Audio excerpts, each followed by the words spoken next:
Hello everyone, कैसे हैं सभी लोग? आई होप सभी अच्छे होंगे, सभी बहुत अच्छे से पढ़ाई कर रहे होंगे और रिवीजन भी कर रहे होंगे। हमारे लेसन्स देखने के बाद उसको अच्छे से रिवाइज़ भी कर रहे होंगे। आज मैं कोशिश करूँगा पूरी तरह हम एक्ट 3 फिनिश कर सकें और उसके बाद हम लोग अपना जो है कि एमसीक्यूज़ इसके जो हैं एरर पिंटर के रीता बर्थडे पार्टी के वो स्टार्ट करें। चलिए शुरुआत करते हैं। एक्ट 3 देखिए, अब तक हमने देखा कि एक इंटरोगेशन सीन हुआ, फिर पार्टी हुई, पार्टी में स्टेला ने लुलु को रेप करने की कोशिश करी, ठीक है। Act 3 Stanley subjected to inhuman treatment. Stanley के साथ क्या किया गया है? अमानवीय बर्ताव किया गया है। क्यों किया गया है? क्योंकि उसने लुलु को रेप करने की कोशिश करी। How Goldberg and McIntyre with Stanley after seizing him is not depicted on the stage, not described to us. But from what happened subsequently, we can imagine the two men have dealt with Stanley in a most brutal and inhuman manner. जो भी Stanley के साथ हुआ वो ना तो stage पर बताया गया, ना ही हमें टेक्स्ट में डिस्क्राइब किया गया। लेकिन हम आने वाले जो सीन्स हैं, जो सिचुएशन है उससे ये इंटरप्रेट कर सकते हैं कि उसके साथ बहुत ही इनह्यूमन ट्रीटमेंट किया गया, बहुत ही ब्रूटल ट्रीटमेंट किया गया। Patty, who was not present at the birthday party and had returned from the club late in the night, had formed some vague idea that Stanley was being subjected to some kind of torture. Petey जो कि इस वक्त वहाँ पे नहीं था और club से चेस खेल के रात को लेट आया था, उसको भी कुछ तो आइडिया लग चुका था कि स्टैनले के साथ में कुछ टॉर्चर किया गया है। Next morning, Pate is reading his newspaper as usual, while Meg, who is having a headache on account of her drinking heavily the previous night, tells her husband that she has no cornflakes and no bread in the house and she can therefore serve no breakfast to him or to Stanley. Mac, जिसके कि sir में दर्द हो रहा था, वो sir में दर्द क्यों हो रहा था? क्योंकि रात को मैडम मज़े कर रही थी। रात को मैम स्कॉच व्हिस्की और आयरिश व्हिस्की को मिला के पी रही थी और बहुत ज़्यादा हेवीली ड्रंक थी। तो वो बताती हैं अपने हस्बैंड पैटी को कि देखिए, आप उसको आज हम आपको ब्रेकफ़ास्ट सर्व नहीं कर पाएँगे क्योंकि ना तो कॉर्न है घर में, कॉर्नफ्लेक्स है और ना ही जो है ब्रेड घर में है। Meg finds the drum which she had given to Stanley as a birthday present lying broken. और मैग को जो है कि जो ड्रम उसने बर्थडे प्रेजेंट दिया था स्टैनली को, वो उसको टूटा हुआ टूटे-फूटे हाथ में वहाँ पे मिलता है। क्यों मिलता है? क्योंकि मैककेन ने रात को वो स्टैनली के पैरों में डाल दिया था और स्टैनली फिर उसको अपने पैर में अ, अटक गया, उसके साथ घसीटता हुआ जो है कि उसमें घूम रहा था जब गेम चल रहा था the blind man's puff. This is also a question कि which game they play and the game's name is the blindsman puff. The side of the broken drum saddens her but Petey tells her that she can always buy another. टूटे हुए drum को देख के वो दुखी हो जाती है क्योंकि उसने इतने प्यार से जो है कि वो स्टैनली को गिफ्ट किया था, बट पैटी उसे बोलता है कि आप कभी भी नया दूसरा एक ड्रम ले सकती हो। Meg says that she would going out very soon in order to buy something for the breakfast. Meg बोलती है कि बहुत ही जल्द वो जाने वाली है कहाँ? मार्केट। क्या लेने के लिए? ब्रेकफास्ट में खाने के लिए कुछ लेने जाती है। A big black car. When Meg opens the door and is going out, she stops suddenly and turns to Patty. जैसे वो डोर खोलती है, वो मुड़कर देखती है और पैटी की तरफ। क्यों? क्योंकि वहां पर उसे एक कार नजर आती है। She asked him where that big black car parked outside has come from, और पूछती है कि जो काली कार है ये कहाँ से आई है। Patty informs her that this car belongs to Goldberg, और पैटी बताता है कि ये कार किसकी है? गोल्डबर्ग की है। Meg asks Patty if there is a wheelbarrow in the car, और फिर मैग पैटी को पूछती है कि क्या इस कार के अंदर एक व्हीलबरो भी है? क्यों पूछती है? क्योंकि आपको याद होगा एक्ट 1 में स्टैनली उसे बोलता है चलाने के लिए या फिर उसे डराने के लिए, उसे अनकंफर्टेबल फ़ील कराने के लिए कि आज उसे ऐसा लग रहा है कि एक व्हीलबरो आएगा और उसके अंदर किसी की डेड बॉडी यहाँ से घर से जाएगी। This question surprises Petey and he says that there is no reason why Goldberg should have a wheelbarrow in this car. बोलता है कि गोल्डबर्ग के पास कार में व्हीलबरो क्यों होगा? ऐसा कुछ नहीं। Meg feels greatly relieved to learn that, और मैग को ये सुन के बहुत ही एक राहत की सांस मिलती है। Meg is about to go out when Goldberg comes down from upstairs, और जब गोल्डबर्ग ऊपर से आता है मैग उस वक्त बाहर जाने वाली होती है। Goldberg says that Meg makes a very nice cup of tea, और गोल्डबर्ग यहाँ पे मैग की थोड़ी सी तारीफ करता है, बोलता है कि आप बहुत अच्छी चाय बनाती हो। Meg asked if Stanley is coming downstairs also, और मैग फिर गोल्डबर्ग से पूछती है कि क्या स्टैनली भी नीचे आ रहा है। Goldberg replies that on a lovely sunny day like this Stanley would certainly come downstairs. वो फिर गोल्डबर्ग बोलता है कि इतना सुहाना दिन है आज, तो स्टैनली को चाय नहीं चाहिए, मतलब कि कुछ तो रात को हुआ है जो कि अभी हमें क्लियर नहीं है। Meg asks if Goldberg is going for a ride in his car. Goldberg gives no reply to this question but says that it is a Goldberg car which has now let him down. अभी देखिए बात वही होती है। Question कुछ पूछा गया, reply उसका कुछ दिया गया है। तो मैं पूछते गोल्डबर्ग से कि क्या तुम उस कार में राइड के लिए जा रहे हो? बोलता है नहीं, कार तो बहुत बढ़िया है और इस कार ने कभी भी मेरी बेइज्जती नहीं होने दी है, कभी भी मुझे लेट डाउन नहीं होने दिया, मतलब कि कभी खराब नहीं हुई है ना? हमेशा इसने अच्छी परफॉर्मेंस दी है। Stanley, suffering from a nervous breakdown, according to Goldberg. अब क्या होता है, मैग बाहर चले जाती है शॉपिंग के लिए और गोल्डबर्ग पैटी को बताता है कि मैग जो है एक बहुत चार्मिंग वुमन है और किस तरह चार्मिंग है, जिस तरह उसकी खुद की माँ चार्मिंग थी और उसकी खुद की वाइफ भी उतनी ही चार्मिंग थी। Petey, how Stan is feeling this morning, वो पैटी पूछता है स्टेनली से कि आप कैसा, स्टेनली कैसा फील कर रहा है। Goldberg replies that only a qualified doctor can tell exactly how Stanley is feeling. और गोल्डबर्ग इससे बताता है कि कोई पढ़ा लिखा समझदार एक्सपीरियंस डॉक्टर ही बता पाएगा कि स्टेनली कैसा फील कर रहा है, हम लोग नहीं बता सकते हैं। Petey says that Stanley's condition last night was pitiable। ये बोलता है कि स्टैनली की कंडीशन पक्का तो बहुत ख़राब थी। मतलब कि जब वो शायद हो सकता है क्लब से वापस आया हो, तब उसने कुछ देखा हो, तब उसे कुछ पता चला हो। चीज़ें क्लियर नहीं है, हमें अभी डिस्क्राइब नहीं करी गई हैं, तो हम एट द रीडर सिर्फ गेस कर सकते हैं कि क्या होगा। उनकी बातों से हम कुछ एक जिस्ट निकालने की कोशिश कर सकते हैं कि ये जब बात कर रहे हैं तो उन्होंने क्या देखा होगा लास्ट नाइट को, या क्या लास्ट नाइट को हुआ होगा। Goldberg says that the birthday celebration had proved too much for the Stanley and Stanley was having a nervous breakdown। Goldberg बोलता है कि रात की बर्थडे पार्टी बहुत ज़्यादा वो स्टाइल की है, उसका भी एक नर्वस ब्रेकडाउन हो रहा है, ठीक है? Patty asked if Stanley would get all right, Goldberg replies that it is possible that Stanley might already have recovered। तो पैटी पूछता है कि स्टैनली ठीक तो हो जाएगा, कहता है कि अरे नहीं नहीं, हो सकता है अब तक तो ठीक हो भी गया हो। Petey says that if by lunchtime Stanley does not recover, he would go and get hold of a doctor। ये कहता है कि अगर दोपहर के खाने के समय तक स्टैनली ठीक नहीं होता है तो वो जाएगा और एक डॉक्टर को लेके आएगा जो कि स्टैनली की चेकअप कर सके, उसे देख सके वो ठीक है या नहीं। Goldberg tells Patty not to bother about the doctor because everything has been taken care of। It's not clear what Goldberg exactly means by this। Goldberg बोलता है पैटी को, तुम चिंता मत करो, सब व्यवस्थाएं कर ली गई है, सब कुछ देख लिया गया है। अब इससे एग्जैक्टली क्या मतलब उसका, ये क्लियर नहीं है, ठीक है? लेकिन गोल्डबर्ग ऐसा बोलता है। अब मैकेन ऊपर से उतर के आता है। मैकेन feeling uneasy। McCann too now comes upstairs। McCann is in a nervous state। He tells Goldberg that he would not walk to Stanley in his room anymore। मैकेन खुद उतर के आता है, वो भी नर्वस स्टेट में है ना, उसका भी ऐसे मेंटल ब्रेकडाउन हो रहा है, सबका ऐसे हो रहा है आज। पैटी का भी ऐसे हो रहा है, सॉरी स्टैनली का भी ऐसे हो रहा है। स्टैनली का तो अभी आया ही नहीं है नीचे, है ना, उसकी तो बातें चल रही है। गोल्डबर्ग का भी ऐसे हो रहा है, मैकेन का भी ऐसे हो रहा है। मैकेन सेज दैट अब गोल्डबर्ग को मैकेन आके बोलता है कि वो स्टैनली के रूम में नहीं जाएगा। So McCann also says that Stanley is not quiet and is no longer talking। वो बोलता है कि स्टैनली क्वाइट नहीं है, मतलब कुछ कुछ मुंह से आवाज़ें निकालता है उल्टी सीधी, और सीधे मुंह बात भी नहीं कर रहा है, मतलब उसका किसी बात का जवाब भी नहीं दे रहा है, ठीक है? Goldberg asked if Stanley would soon be ready to leave. Goldberg पूछता है कि क्या स्टैनली चलने की हालत में है। McKeon replies that Goldberg should himself go upstairs and find out. वो कहता है कि देखो एक काम करो बॉस, आप ही जाओ ऊपर, आपने देख के आओ कि स्टैनली चलने की हालत में है या नहीं। कहाँ ले जाएं, क्यों ले जा रहे हैं, हमें कोई आइडिया नहीं है। एज अ रीडर हम सिर्फ ऐसे ही कर सकते हैं, ठीक है? McCann also says that he has given Stanley's broken glasses back। McKeon बोलता है कि देखो मैंने उसके जो ग्लासेस थे, जो स्पेक्टिकल्स थे, वो भी उसको टूटे हुए वापस कर दिए। अब टूटे कब? जब उस ब्लाइंड मैंस पफ गेम खेल रहे थे, तो उसमें जो मैकन था उसने उसका चश्मा लिया था, उसको ब्लाइंडफोल्ड करने से पहले, और जानबूझकर तोड़ दिया था, ठीक है? तो वो उसने फिर दोबारा चश्मा जो है वो स्टैनली को वापस कर दिया है। Petey now goes into garden in order to take at his peace. Petey अब गार्डन जाता है, क्यों जाता है? उसने जो भी पी वहाँ पे ग्रो करी हुई है उनको देखने के लिए। गोल्डबर्ग फीलिंग शेकन। अब यहाँ पर गोल्डबर्ग का भी जो नर्वस ब्रेकडाउन होगा। Goldberg like McCann is also feeling nervous about something. McCann की तरह गोल्डबर्ग भी ना कुछ किसी बात के बारे में नर्वस फील कर रहा है। क्या बात है, क्या हुआ है, वो हमें नहीं पता है।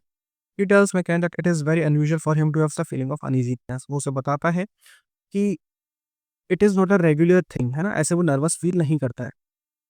He says that all his life long he has maintained very good, सारी लाइफ उसने बहुत ही एक अच्छी हेल्थ के साथ दी है।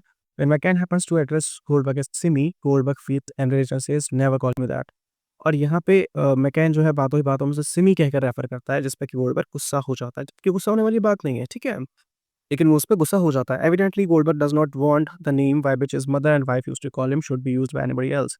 और वो कहता है कि देखो इस नाम से मुझे मेरी माँ और वाइफ ही बुलाती थी, तो तुम इस नाम से मुझे नहीं बुलाओगे, कोई और मुझे इस नेम से नहीं बुला सकता। Goldberg then tells McCann that all his life he has been following certain principles and that he is a self-made man who has never infringed any of the rules of the game of life। अब nervous breakdown हो रहा है तो उल्टी सीधी बात करेगा, बोलता है कि मैं सारे लाइफ में अपने सिद्धांतों वाला आदमी रहा हूँ, है, मैंने कभी भी अपने नियम सिद्धांत जो है नहीं तोड़े हैं। जो भी गेम ऑफ लाइफ के रूल्स होते हैं, मतलब कि जीवन के जो भी नियम कानून होते हैं, वो मैंने सब फॉलो करे हैं, मैंने कभी भी वो सब नहीं तोड़े हैं। He says that at his deathbed, his father at his deathbed has given him some very sound advice. और मेरे उसके पिताजी ने मरने से पहले उसके फादर ने उसको कुछ एडवाइस दी थी. One item in that advice was that one should never forget one's family because the family is the rock, the constitution and the core. और उसमें एक एडवाइस ये थी कि हमें कभी भी अपने परिवार को नहीं भूलना चाहिए. आपका परिवार ही आपका बेस होता है, आपका परिवार ही आपका सब कुछ होता है. But it is evident that Goldberg, though he is trying to talk in a tone of self-confidence, is very feeling shaken by the events of last night. अब ये क्लियर है कि भले ही वो सेल्फ कॉन्फिडेंस दिखाना चाह रहा हो, लेकिन रात को जो भी इवेंट्स हुए, रात को जो भी चीज़ हुई है, उससे उसकी जो मेंटल स्टेट है वो ठीक नहीं है, उसका कॉन्फिडेंस ब्रोकन है. और ऐसा लगता है कि वो भी नर्वस ब्रेकडाउन की वर्ज पर है, वर्ज पर मतलब किनारे पर, एज पर, ठीक है? उसका भी नर्वस ब्रेकडाउन होने वाला है. At one point he can not even complete a sentence because his thinking falters and he does not know what to say. और एक वक़्त के बाद उसकी जो सोचने की शक्ति है वो खत्म हो जाती है, तो उसे समझ नहीं आता कि वो क्या बोले और वो एकदम चुप हो जाता है. Because I believe that the world dash dash dash ऐसा बोल के वो रुक जाता है, वो आगे नहीं सोच पाता कि वो क्या बोले. He says but is unable to complete the sentence and feels lost. और वो कहीं तो खो जाता है, ठीक है? वो कुछ ऐसा बोलता है, उसके बाद सेंटेंस को कंप्लीट नहीं कर पाता है. He feels completely deprived of his strength and vitality. वो उसकी ताकत जो भी शरीर में होती है, एकदम उसको ऐसा लगता है कि कुछ नहीं रहा, वो एकदम कमज़ोर हो गया, उसमें कुछ एनर्जी बची ही नहीं है, एग्ज़ॉस्टेड फील कर रहा है. And asks McCann to blow into his mouth to enable him to breathe properly. और मैकेल को बोलता है कि मेरे मुँह में मुझे ब्लो करो, मेरे मुँह में अपने मुँह से साँस हवा ऐसे करो जिससे कि वो ब्रीथ कर पाए. Soon, however, Goldberg recovers enough of his strength to be able to talk coherently again. और बहुत ही जल्द जो है कि गोल्डबर्ग वापस अपने सेंसेस में आ जाता है, ठीक है? वापस उसका जो नर्वस ब्रेकडाउन है वो ठीक हो जाता है और वो वापस नॉर्मल हो जाता है. अब क्या होता है? Lulu seduced by Goldberg during the night. रात को अ, अब लुलू वापस आती है और वो कंप्लेन करती है गोल्डबर्ग को कि रात को तुमने मेरे साथ गलत किया, ठीक है? जबकि इन एक्चुअल में था क्या? लुलू खुद उसका जो है कि फ्लर्ट कर रही थी उसके साथ, ठीक है? और जब गोल्डबर्ग उसे बोलता है कि लैब पे जाके बैठ जाओ, तो उसकी लैब में आके बैठ भी जाती है. लेकिन अब लुलू उसको ब्लेम कर रही है, बोलती है कि तुमने मेरे साथ गलत किया है और गोल्डबर्ग जो है उसका मज़ाक बनाता है. Goldberg pokes fun at Lulu and speaks in a sarcastic manner. वो है और उसके साथ बहुत ही सार्कास्टिक टोन में बात करता है. मैककेन जॉइन्स गोल्डबर्ग इन रिडिकुलिंग लुलू. और मैककेन भी जो है वो गोल्डबर्ग को जॉइन कर लेता है. दोनों मिलके जो है रिडिकुल मतलब मज़ाक बनाना, ठीक है? To mock. और दोनों मिलके जो है कि लुलू का मज़ाक बनाते हैं. टू मॉक, ठीक है? लुलू बीट्स अ हेस्टी रिट्रीट. तो बीट अ हेस्टी रिट्रीट एक इडियम है, इसका मतलब होता है किसी चीज़ को अवॉइड करने के लिए चले जाना, ठीक है? To avoid something, to avoid something. तो लुलू वहाँ से चले जाती है इन दोनों इंसानों को अवॉइड करने के लिए and goes away before the two man could do any further harm to her. उसे लगता है कि ये मेरे साथ कुछ और बदतमीज़ी करें, कुछ और गलत करें, उससे पहले वो चले जाती है. अब क्या होगा? Stella's nervous breakdown and a second session of brain washing. चलिए, स्टैनली अब खुद से नीचे उतर के आता है, डाउनस्टेयर्स आ जाता है. He is completely changed in appearance. और उसकी जो पहनावा है वो एकदम बदल जाता है, वो चेंज हो जाता है. He is well dressed and clean shaven. अब वो बहुत अच्छे कपड़े पहने हुए हैं और क्लीन शेवन है. एक्ट 1 में जब लुलू स्टैनली के साथ फ्लर्ट करती है तो उसे बोलती है कि तुम नहाते क्यों नहीं हो? है ना? तुम अच्छे से क्यों नहीं रहते हो? और जिस पे कि वो बोलता है कि नहीं, नहीं मैं तो अभी नहा कर आया हूँ, है ना? इस तरह की बातें होती हैं. अब आप एक चीज़ देखिए, जब वो प्रॉपर्ली ड्रेस्ड नहीं है, जब वो क्लीन शेवन नहीं है, वेल ड्रेस्ड नहीं है, तब उसकी मेंटल स्टेट अच्छी है. अपोज़िशन, जस्ट अपोज़िशन देखिए. यहाँ पर लेकिन वो उसकी ऊपर से बहुत अच्छा है, क्लीन शेवन होके आया है, वेल ड्रेस्ड है, लेकिन उसका मेंटल स्टेट अच्छा नहीं है, वो मेंटली अनस्टेबल है, नर्वस ब्रेकडाउन उसका चल रहा है. तो अपोज़िट चीज़ें हो रही हैं. बाहर से आउटर अपीयरेंस में बहुत अच्छा है, अंदर से डिस्टर्ब्ड है, ठीक है? वहाँ पे जब बाहर से अच्छा नहीं था, he was not clean shaven, लेकिन वो अंदर से एकदम बढ़िया था. He is well dressed and clean shaven. He holds his broken spectacles in his hand. और उसके जो टूटे हुए ग्लासेस हैं, स्पेक्टिकल्स हैं, वो उसके हाथ में है. But his smart appearance is deceptive because he seems to have suffered a considerable damage to his mind.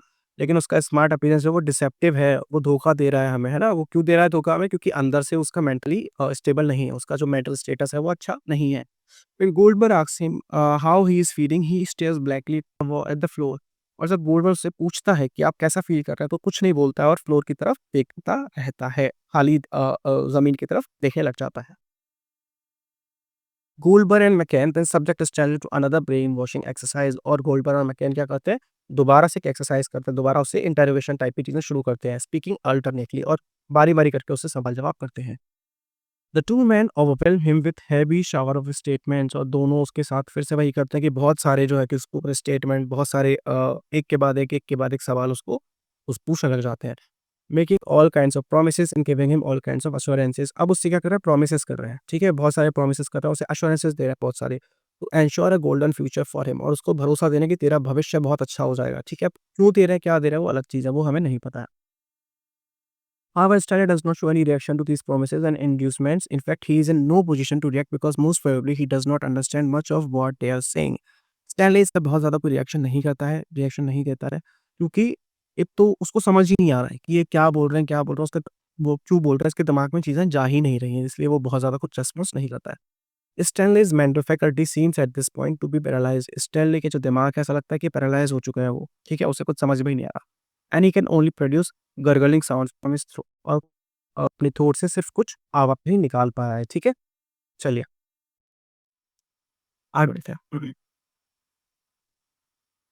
Stanley taken away by Goldberg and McCain. अच्छा, अभी जो हम एक चीज़ इंट्रोड्यूस कर सकते हैं कि हो सकता है स्टैनली इनके जो ऑर्गेनाइज़ेशन का आदमी हो, इनकी जिस एजेंसी के लिए ये काम करते हैं, उसके लिए पहले स्टैनली भी काम करता हो। अब ये दोनों लोग जैसे कि पहले बोल रहे थे कि आपने बिट्रे क्यों किया, तो हो सकता है उस एजेंसी को बिट्रे किया हो स्टैनली ने किसी वजह से, और अब ये 2 लोग आए हैं उसको वापस ले जाने के लिए, और उसको बोल रहे हैं कि अगर तुम हमारे साथ वापस चलोगे, ठीक है? हमारी एजेंसी का साथ जो भी आपने धोखा दिया है, वो सब चीज़ें बताओगे, या जो भी कुछ हुआ है, वो चीज़ें क्लियर करोगे, तो आपको एक बेटर फ्यूचर आपके लिए मैच्योर कर सकता है। ये हम डिड्यूस कर पा रहे हैं, अब तक के जो इंसिडेंट हुए हैं इससे। पता नहीं है, श्योरिटी नहीं है, ठीक है? ये सिर्फ़ हमारा एक परसेप्शन है। चलिए, Petey who has gone out for a few minutes now comes back. Petey जो बाहर गया था अपने गार्डन में पीस की ग्रोथ चेक करने के लिए, वो वापस आता है। He is surprised to see the 2 men trying to take Stanley away with them, और वो सरप्राइज़्ड है, किस बात से सरप्राइज़्ड है? कि दोनों लोग जो हैं वो स्टैनली को अपने साथ ले जाने की कोशिश कर रहे हैं। When asked by Patty where they are taking Stanley, Goldberg replies that they are taking him to Monty because Stanley needs special treatment. जब पैटी पूछता है कि इसे कहाँ ले जा रहे हो, तो गोल्डबर्ग बोलता है कि इसको मोंटी के पास ले जा रहे हैं। मोंटी कैरेक्टर कौन है? ये हमें नहीं पता है। कौन है, क्या है, हमें नहीं पता है। ठीक है? क्यों ले जा रहे हैं? क्योंकि स्टैनली को क्या चाहिए? स्पेशल ट्रीटमेंट चाहिए, है ना? अब स्पेशल ट्रीटमेंट का मतलब क्या है, ये हमें नहीं पता। ये सार्कास्टिक वे भी हो सकता है कि एक्चुअली में वो मोंटी को डॉक्टर उसके पास ले जा रहे हैं, हो सकता है कि कुछ और मारपीट करने के लिए ले जा रहे हैं, फिर इन्वेस्टिगेशन करवाने के लिए ले जा रहे हैं, ठीक है? फर्दर इंटेरोगेशन के लिए ले जा रहे हो, ये हमें नहीं पता है। Petey says that he will himself bring a doctor for Stanley if necessary. Petey बोलता है, देखो मैं इसके लिए डॉक्टर ले आऊँगा, अगर ज़रूरत पड़ी तो आप लोग कहने दो। But Goldberg insist that Stanley needs special treatment and that Monty is the best available specialist. लेकिन गोल्डबर्ग उसको बोलता है कि नहीं, नहीं ऐसा कुछ नहीं है। इसको ना बहुत ख़्याल रखने की ज़रूरत है, इसको स्पेशल ट्रीटमेंट चाहिए, ठीक है? इसकी खातिरदारी होनी है। अब वो उसका कौन कर सकता है सिर्फ़, और मोंटी ही इस चीज़ में स्पेशलिस्ट है, ठीक है? तो सार्कास्टिक कमेंट भी हो सकता है या एक्चुअल भी हो सकता है, ये हमें पता नहीं चलता है। In Patty still persists that Stanley should be allowed to stay where he is, Goldberg suggests menacingly that Patty should also go with him. अब जब वो पैटी बोलता है कि नहीं इसको यहीं छोड़ दो, ठीक है? ये जहाँ है इसको यहीं रहने दो और आप अपने आप सब देख लेंगे, तो गोल्डबर्ग इस बात पे उसे डराता है। बोलता है कि तुम्हें भी चलना है क्या साथ में? चलो तुम भी आ जाओ, ठीक है? पैटी नाउ रियलाइज़ेज़ हिज़ हेल्पलेसनेस, और पैटी को पता चलता है कि वो बेचारा कुछ नहीं कर सकता। However, Patty tries to speak encouraging to Stanley, और वो स्टैनली को थोड़ा encouragingly बोलता है कि Stan don't let them tell you what to do, और बोलता है कि इनकी जो बोला उसको वैसा करने की ज़रूरत नहीं है, ठीक है? कि उसमें बातों में मत आना, तुम इनसे डरना मत। Goldberg and McKenna leave, taking Stanley with them, while Patty can only stare at the departing figures. Goldberg और मैकेन जो है स्टैनली को लेके चले जाते हैं, जो स्टिंग में जो डर था, ठीक है? जिस चीज़ को लेके स्टैनली परेशान था, वही चीज़ होती है, वो दोनों आते हैं और स्टैनली को ले जाते हैं, और पैटी उन्हें देखता ही रह जाता है। पैटी बेचारा कुछ नहीं कर पाता है। Meg not informed by Petey of Stanley's departure. अब मैग आती है कुछ देर बाद। The sound of a car starting is heard. The two men have departed, taking Stanley with them. Patty picks up the newspaper and begins to read it when Meg returns from her shopping. आवाज़ आती है, और क्योंकि drama चल रहा है, हमारा play चल रहा है, ठीक है? तो उसमें आवाज़ आती है, कार स्टार्ट होती है और वो दोनों लोग स्टैनली को ले जाते हैं। पैटी बेचारा कुछ नहीं कर पाता, बैठ के अखबार पढ़ने लग जाता है। मैग अपने मार्केट से जो है वापस आती है। Meg asks if the two men have gone away whether they will come back for lunch. Patty tells her that the man would not come back for lunch. Meg पूछती है, being the manager of the boarding house, कि क्या वो दोनों लोग जो यहाँ पे थे वो वापस आएँगे लंच करने के लिए? पैटी बोलता है कि नहीं, वो लंच करने के लिए वापस नहीं आएँगे। Meg does not have the least notion that the two men have taken away Stanley too with them. Meg को ज़रा भी भनक नहीं थी, उसे कोई आइडिया नहीं था कि वो दोनों लोग स्टैनली को भी अपने साथ लेके जा चुके हैं। She asks Petey where Stanley is and whether Stanley is still in bed. वो पैटी को पूछती है कि क्या स्टैनली कहाँ है? क्या अभी तक सो रहा है क्या?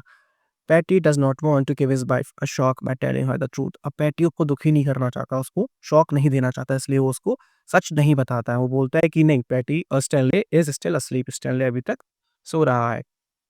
Max says that Stanley would get late for his breakfast. वो होती है कि ब्रेकफास्ट के लिए लेट हो जाएगा पैटी, स्टैनली, बट पैटी कहता है कि नहीं, लेट हिम स्लीप, उसे सोने दो, ठीक है? अब आता है हमारा last paragraph. Meg claims the belle of the ball. देखिए बेल ऑफ द बॉल क्या होता है?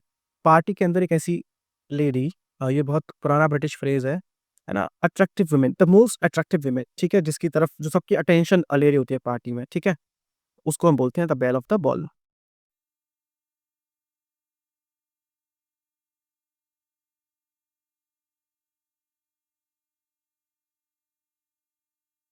अब कहने को तो मैक 60s में है, बूढ़ी हो चुकी है, लेकिन उसका वो अटेंशन सीक ठीक, who in before Mo tells Patty that the party last night was a lovely one and that he should have been there to participate in the singing, dancing and the games which were played. Meg बोलती है कि देखो, क्यों अभी में रात वाले media tour में, वो बोलती है कि लास्ट नाइट बहुत मज़ा आया पार्टी में, तुम्हें वहाँ पर होना चाहिए था, तुम वहाँ पे नहीं थे, वहाँ पे डांस हुआ, सिंगिंग हुई और गेम्स भी खेले गए, जबकि असल में क्या डांस हुआ नहीं। खुद ही मैक जो है छोटा डांस खुद कर रही थी ड्रिंक होके, सिंगिंग हुई नहीं, मैक वो सॉरी मैकन ने एक छोटा-सा गाना गाया था बस, ठीक है? She then says that everybody at the party had agreed that she was the belle of the ball। बोलते हैं कि सब पार्टी में एग्री कर रहे थे कि मैग जो है वो क्या है, बेल ऑफ द बॉल है। Meaning that she was the most admired woman at the dance. कि डांस करते वक़्त सबने उसको बहुत एडमायर किया है ना, सब लोग उसकी बहुत तारीफ़ कर रहे थे। जबकि असल में ऐसा कुछ हुआ था? असल में ऐसा कुछ भी नहीं हुआ था। She is of course merely flattering herself in making this claim because the Goldberg had paid some compliments to her. Nobody had expressed any opinion her being able to, about her being the belle of the ball. In any case, there had been no dancing except a little by Meg herself. अब वो रात की जो बातें हैं उन्हें बढ़ा-चढ़ा के बोल रही है। गोल्डबर्ग ने थोड़ा बहुत कॉम्प्लीमेंट्स दिए थे अबाउट हर ड्रेस, क्योंकि वो जब से इंटरवेट कर रहे थे और उसी वक़्त पे जो है कि मैग आ गई थी, तो उसे कुछ कॉम्प्लीमेंट्स ज़रूर दिए थे और मैग उसको बढ़ा-चढ़ा के बता रही थी। इस बात से वो एकदम अनअवेयर थी कि उसका लवर जो है, स्टेला, जिसको वो बहुत ज़्यादा चाहती है, ठीक है? जिसके लिए उसकी बहुत ज़्यादा पारस फीलिंग्स है, वो अब उसके बोर्डिंग हाउस में नहीं है, वो जा चुका है और यहाँ पर हमारा प्ले जो है एंड बाय इसमें कुछ सीन्स हैं, कन्फ्यूजन एंड केओस, ये सब एक बार पढ़ लेना, पीडीएफ में दी हुई है, I will share it in the group. Discuss करेंगे तो बहुत लंबा खिंच जाएगा। तो लेसन हमारा तो यहाँ पे जो हमारा समरी है वो ख़त्म होती है और आई वुड सजेस्ट यू कि 50-60 पेजेज़ का ये एक्चुअल प्ले है, तो अगर आपके पास इसका एक्चुअल टेक्स्ट है, तो वो आप पढ़िएगा, अगर नहीं है तो भी मैं ग्रुप में एक बार उसकी पीडीएफ शेयर कर दूँगा। सारी चीज़ें इतने डिटेल में हम यूट्यूब पर फ्री कोर्स में कवर कर पाएँ, वो ऐसा पॉसिबल होगा नहीं, ठीक है? क्योंकि हमारे पास टाइम बहुत कम बचा है, हमें रिविज़न भी करना है, हमें क्वेश्चन्स भी करने हैं, हमें लिटरेचर पूरा कवर करना है और जितना हो सकेगा हम ग्रामर भी कवर करने की कोशिश करेंगे, ठीक है? तो यहाँ पे समरी बहुत डिटेल्ड मैंने दी है और इस समरी में ज़्यादातर चीज़ें आ चुकी हैं, रिमेनिंग जो कुछ पॉइंट्स रह गए हैं प्ले के, वो हम लोग क्वेश्चंस के थ्रू कवर कर लेंगे। लास्ट टाइम इससे अप्रॉक्स 12 क्वेश्चंस पूछे गए थे, तो ये बहुत ही इंपॉर्टेंट प्ले था, जिसकी समरी हम खत्म कर चुके हैं। कल से हम शुरू करेंगे इसके जो मल्टीपल चॉइस क्वेश्चंस हैं, ठीक है? इंपॉर्टेंट क्वेश्चंस हैं, कल से हम वो शुरू करेंगे। आई होप आपको ये लेक्चर पसंद आया होगा। सब्सक्राइब करिए, लाइक करिए और कमेंट करके हमें बताइए। Thank you very much. Stay tuned.